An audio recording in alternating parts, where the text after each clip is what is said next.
Madame la ministre, hier, alors que les votes du Rassemblement national ont permis de faire voler en éclats la stratégie d'obstruction stérile de l'extrême gauche, c'est une victoire de l'agriculture française qui a été remportée.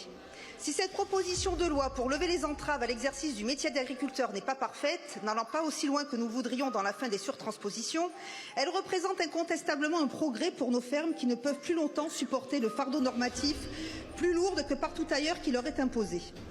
Toutefois, la bataille pour l'égalité des armes en agriculture et pour la prospérité de nos exploitations est encore loin d'être gagnée. L'accord commercial avec le Mercosur, dont on nous assurait hier que l'opposition française allait l'enterrer, pourrait être adopté dans les mois qui viennent, faute pour notre gouvernement de réussir à réunir une minorité de blocage. Alors que la pression de l'Allemagne pour une ratification rapide s'accentue, je rappelle les propos de M. Merz le 7 mai dernier, selon lequel la voix de la France peine à se faire entendre, car lui, il espère une ratification rapide. Pour rappel, si cet accord venait à rentrer en vigueur, ce sont des filières entières qui vont être sacrifiées et dont l'indemnisation a déjà été prévue à Bruxelles pour solde de tout compte.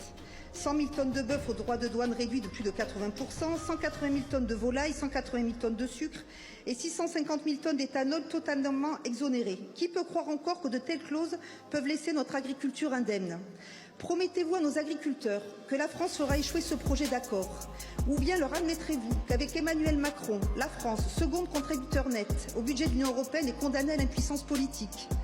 De plus, dans un contexte de libre concurrence avec des pays où elle est sans commune mesure avec la nôtre, la question du coût de la main-d'œuvre saisonnière reste brûlante.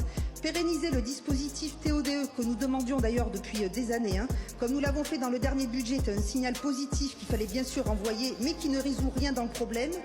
Des pistes existent pour renforcer ce dispositif. Allez-vous engager ce chantier pour la compétitivité de nos fermes? Je vous remercie. La parole